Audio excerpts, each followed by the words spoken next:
आपण अत्यंत महत्त्वपूर्ण अपडेट पाहतो. हा व्हिडिओ आपण शेवटपर्यंत पाहा. कर्मचाऱ्यांबाबतीत न्यायालयाचा महत्त्वपूर्ण निर्णय. ह्या सरकारचा TAT बाबत काय बदल झालेला आहे आपण समोर पाहणार आहोत. न्यायालयाचा निर्णयसुद्धा पाहणार आहोत. हा व्हिडिओ आपण शेवटपर्यंत पाहा. 22 फेब्रुवारी 2026. नमस्कार मित्रांनो, चॅनलमध्ये आपले सर्व स्वागत आहे. तत्पूर्वी आपण नवीन असाल चॅनल आता सबस्क्राईब करा, समोरील बेल आयकॉनला क्लिक करा. निश्चितच नवनवीन अपडेट अखिल तांबेसर क्लासेस चॅनलमार्फत सतत आपल्याला पाहायला मिळतील. पाहूया सविस्तर. तामिळनाडू सरकार यांनी शिक्षक पात्रता परीक्षा TAT संदर्भात महत्त्वपूर्ण धोरणात्मक बदल केले असून याचा थेट परिणाम सध्या कार्यरत इन सर्व्हिस शिक्षकावर होणार आहे. मुख्य बदल काय आहेत? फक्त कार्यरत शिक्षकासाठी TAT अनिवार्य. नवीन निर्णयानुसार TAT परीक्षा आता मुख्यत्वे आधीपासून नोकरीत असलेल्या शिक्षकांसाठी आयोजित केली जात आहे. विशेषतः 1 सप्टेंबर 2025 पूर्वी नियुक्त झालेले शिक्षकच या परीक्षेसाठी पात्र असतील. पदोन्नतीसाठी TAT आवश्यक. राज्यातील शिक्षकांना पदोन्नती प्रमोशन मिळवण्यासाठी TAT उत्तीर्ण होणे आवश्यक आले आहे. त्यामुळे TAT केवळ भरतीपुरती मर्यादित राहिलेली नाही. सर्व कार्यरत शिक्षकांना TAT पास करणे बंधनकारक.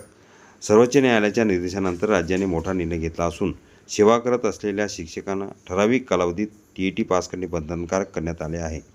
अपयशी ठरल्यास कठोर कारवाईची शक्यता व्यक्त करण्यात आली आहे.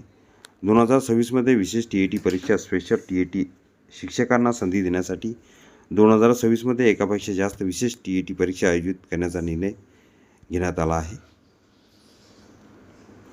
पात्रतेसाठी किमान गुण निश्चित. सरकारने नवीन शासन निर्णयाद्वारे TATसाठी किमान गुण निश्चित केले आहेत. सामान्य प्रवर्ग 60% 90 गुण, OBC PWD 50% 75 गुण, SC ST 40% 60 गुण. या बदलाचा उद्देश काय? शिक्षकांची गुणवत्ता सुधारणे, राष्ट्रीय शिक्षक शिक्षण परिषद NCT निकषाची सुसंगती राखणे, सेवा देत असलेल्या शिक्षकांची कौशल्य अद्ययावत ठेवणे. परिणाम काय होणार? हजारो कार्यरत शिक्षकांना पुन्हा परीक्षा द्यावी लागणार. पदोन्नतीसाठी स्पर्धा वाढणार. प्रशिक्षण व कोचिंगची गरज वाढणार. एकंदरीत तामिळनाडू सरकारला हा निर्णय शिक्षकांच्या गुणवत्तेवर लक्ष केंद्रित करणारा असला तरी अनेक शिक्षकांमध्ये ताण व अनिश्चितता निर्माण करणारा ठरत आहे. हा सुद्धा तामिळनाडूचा निर्णय. याचे परिपत्रक आपण डिस्क्रिप्शन बॉक्समध्ये आपल्याला मिळणार आहे, तिथून पाहू शकता. कोर्टाचा निर्णय ठाणेचा पाहूया. शिक्षक पदोन्नती प्रक्रियेबाबत महत्त्वाचा निर्णय देताना बॉम्बे उच्च न्यायालयाच्या खंडपीठाने जिल्हा परिषदांना स्पष्ट निर्देश दिले आहेत की TAT, CTET किंवा पदवीसह BEd पात्रता नसलेल्या कोणत्याही उमेदवाराला पदोन्नती देऊ नये. या निर्णयामुळे राज्यातील शिक्षक पदोन्नती प्रक्रियेत मोठा बदल होणार आहे. दिनांक 22 डिसेंबर 2025 रोजी न्यायमूर्ती रवींद्र व्ही घुगे आणि अश्विन D भोंबे यांच्या खंडपीठासमोर ही याचिका सुनावणीस आली होती. यामध्ये ठाणे जिल्हा परिषदेसंबंधित पदोन्नती व ज्येष्ठता यादीवरील वाद उपस्थित करण्यात आला होता. न्यायालयाचे निरीक्षण. सुनावणी दरम्यान न्यायालयाने असे नमूद केले आहे की जिल्हा परिषद अधिकाऱ्यांनी सर्वोच्च न्यायालयाचा निर्णयाचा योग्य अभ्यास केलेला नाही.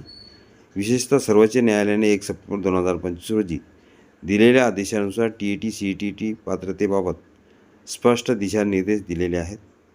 TAT CTET किंवा पदवी BEd नसलेल्या शिक्षकांना पदोन्नती देऊ नये. 2018-19च्या TAT घोटाळ्यात नाव असलेल्या उमेदवारांचा पदोन्नतीसाठी विचार करू नये. पात्रता असलेल्या शिक्षकांनाच पदोन्नती प्रक्रियेत समाविष्ट करावे. जिल्हा परिषद मुख्य कार्यकारी अधिकारी यांनी स्वतः शपथपत्र दाखल करावे. जिल्हा परिषदेच्या भूमिका. सुनावणी दरम्यान ठाणे जिल्हा परिषदेने न्यायालयात कबुली दिली की वादग्रस्त ज्येष्ठता यादी रद्द करण्यात आली आहे. नवीन कायदेशीर निकषानुसार नवीन ज्येष्ठता यादी तयार केली जाईल. कट ऑफ तारखेनंतर TAT CTET पात्रता मिळवलेल्या शिक्षकांचाही विचार केला जाईल. याचिकाकर्त्यांना दिलासा. न्यायालयाने नमूद केले की या निर्णयामुळे केवळ याचिकाकर्त्यांनाच नव्हे तर अशाच परिस्थितीत असलेल्या इतर शिक्षकांनाही दिलासा मिळणार आहे. नवीन ज्येष्ठता यादी तयार करून सर्व पात्र शिक्षकांना पदोन्नतीची समान संधी दिली जाईल. याचिका निकाली. वरील सर्व बाबी विचार करून न्यायालयाने ही याचिका निकाली काढली. परिणाम. या निर्णयामुळे राज्यभरातील शिक्षक पदोन्नती प्रक्रियेत पारदर्शकता येणार असून TAT CTET पात्रता अनिवार्य असल्याचे पुन्हा एकदा स्पष्ट झाले आहे. तसेच आधीच्या चुकीच्या ज्येष्ठता यादीवर आधारित पदोन्नतीला आळा बसणार आहे. निर्णय पाहूया. कोर्टाचा निर्णय 22 डिसेंबर 2025चा TAT लागू बाबत महत्त्वपूर्ण. हा पूर्ण परिपत्रक डिस्क्रिप्शन बॉक्समध्ये लिंक तिथून डाउनलोड करू शकता.